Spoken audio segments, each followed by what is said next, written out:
வெம்பேடு கிராமத்தில் எழுந்தருளியுள்ள மலையின் மேல் இருக்கக்கூடிய கால பைரவர் அஷ்டபந்தன மகா கும்பாபிஷேகத்தின் 2ஆம் கால யாகசாலை பூஜை ஆரம்பமாகிக் கொண்டிருக்கிறது.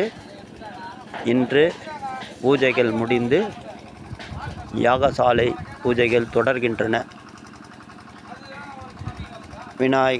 சிறப்பு விநாயகர் பூஜை, விநாயகர் சதுர்த்தி ஆகையால் இன்று விநாயகருக்கு விசேஷமான நாள்.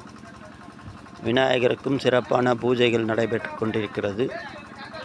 அனைவருக்கும் ஞானசக்தி பீடத்தின் சார்பாக விநாயகர் சதுர்த்தி நல்வாழ்த்துக்கள். ஓம் நமச்சிவாய. ஓம்